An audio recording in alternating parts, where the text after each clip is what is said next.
guys, it's Andrea with Sucs for You in Houston, Texas, and I want to make a video on repotting these big box Mesembs. We have the Lithops and Argyroderma, and it's just thick, peaty, organic. I've been able to kind of soften it up a little bit, and since I made the last video about these, I gave them just a splash of water, just a little splash. And even that amount, this one was starting to wrinkle a little bit, but even just that amount, it's hardly wrinkled at all anymore, and probably didn't need that, but it's dried. Like it just kissed the soil with some water. So I'm gonna repot it in a just no organic material. It's going to be a mix. I'll move the camera in a second, but it's basically a mix of turfus, expanded shale, there's some lava rock, some akidama, and some pumice. So we'll start with this one, the Argyroderma. Again, I'm not exactly sure of the species. It could be just a really big Dilatii, but again, I'm not sure. You can see nice roots on there, and I'm going to do my best to not disturb the roots as much as possible while still removing a lot of this organic material. I don't worry about removing all of the organic material. A lot of people do, but I think a little bit hanging around on there is not going to hurt the plant. But we really do want to I like to make sure we get as much as we can off of the plant itself, and focus just on getting the roots cleaned up enough. And a lot of times, this is actually not a terrible mix because I am seeing some perlite in there, so it's coming off pretty easily. If you get some and it's so compacted, if you get a little potted living rock or whatever, and it's so compacted around the roots that you can't clean it off that easily, then you can like spray it with water. You can squeeze the pot. You just want to make sure that the soil is dry. These are dried, and again, what I did, water them a little bit. It was barely anything, and I don't feel any moisture. This right here, this is just a remnant leaf, one of the older leaves, and it just peeled right off. I'm going to do that on the other side too, so that if I do water, any moisture that gets down, it won't like stick inside that little dead leaf up next to the plant. So this one is pretty easy so far. Hopefully the Lithops will be as well. And that's about as far as I'm going to go. So at that point, again, I have a nice little shallow pot, terracotta. There's a drainage hole. I'm not even going to bother putting a little screen on it. Here's my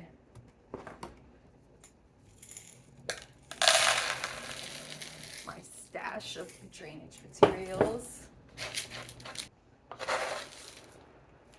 So lots of different sizes in here. That's going to allow water to flow through, but some roots to be able to pull down on the smaller materials in here, like the turfus. And then we'll just put a little on the bottom. It's running straight out the bottom. Maybe I do need a screen. Be right back. All right, a little bit of screen. Go ahead and put them in the bottom of both.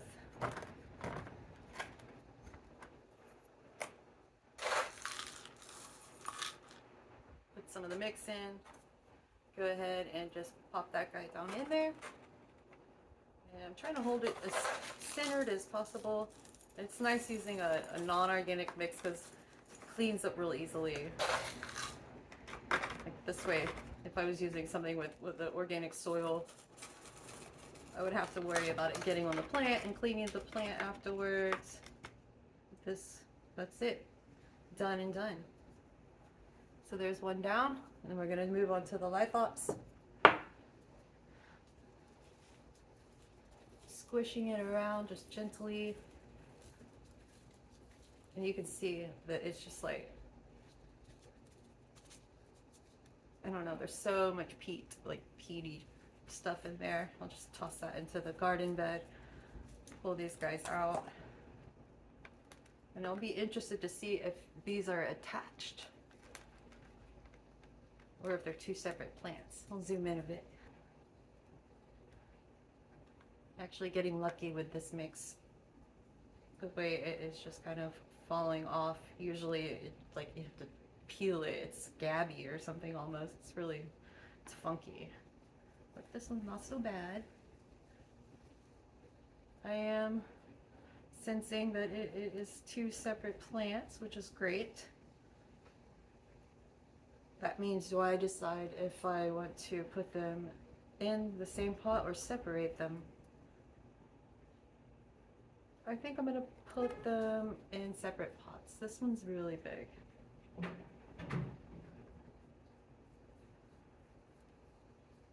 Nice. All right. So down over here, I'll have some good light for a second. You can see almost all the soil's off. That's fine. If it didn't come off that easily, I would have left a little bit more. Same with the other one. Nice. And let's see. Second verse, same as the first. We're gonna put some drainage materials in there. A little too much. This one probably could handle a bigger pot. Let me see if I can find one. Okay, we're gonna hold that in place. That looks like a pretty good height. And start filling it out.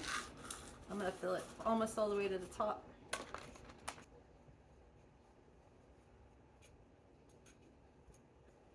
And there we go. And a lot of people say, oh, you need to bury it like way down in the soil, like if they grow in nature. But in reality, the reason that happens in nature, in the habitat, is when they get really hot, they contract down into the soil to protect themselves from too much sun, too much heat, and to help them maintain more hydration. So here they're not going to have that problem because they'll get watered when they need it.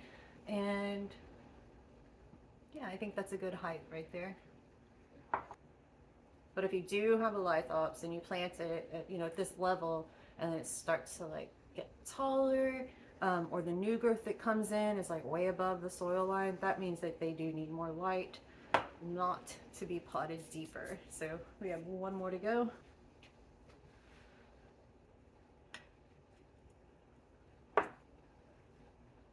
Okay, this pot is a tiny bit taller and a little bit not as wide, so let's see. Yeah, that's going to be a great fit for our last one. The drainage hole in here is really small, so I'm not going to put a screen. I'm going to go in with a little of our mix, like right down in there, and just start filling around the edges.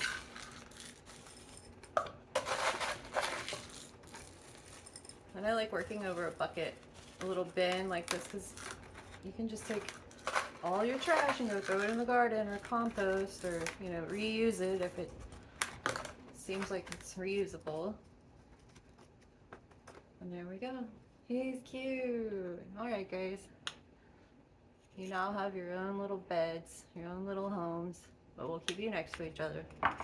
And then this one too.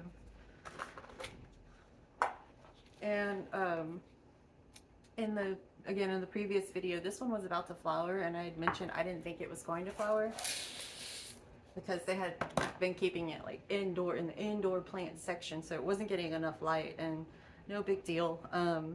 I leave the flowers stuff on, it'll dry off naturally, it'll fall off naturally, and if it does happen to have had the chance to cross-pollinate while it was in the nursery, another plant was in flower that it could cross with, and there's a chance we get some seed pods, but we know that's not going to happen with this one because it didn't flower. This one had already flowered when I got it, and this one it looked like it had just flowered when I got it. So I wish I would have seen it because that would have helped me just like know what species it is. But hey, sometimes you just gotta wait.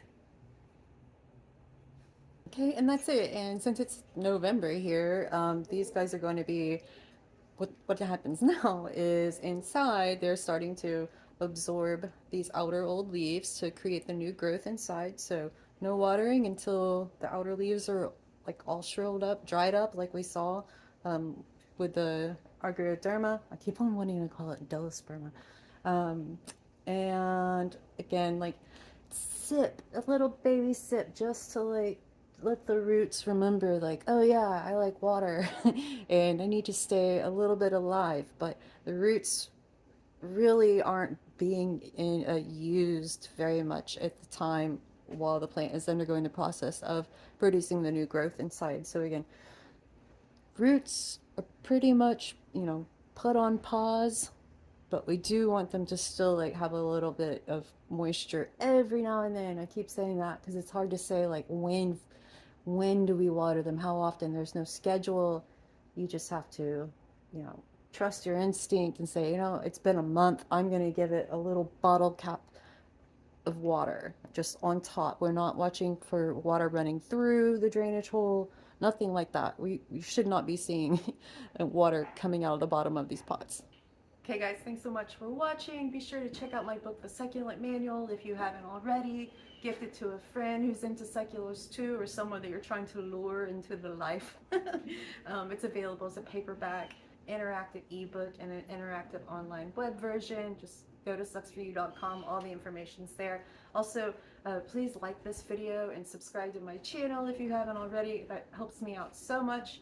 And oh yeah, and if you have read my book, go and leave a review. That also is super helpful to me. I appreciate you guys.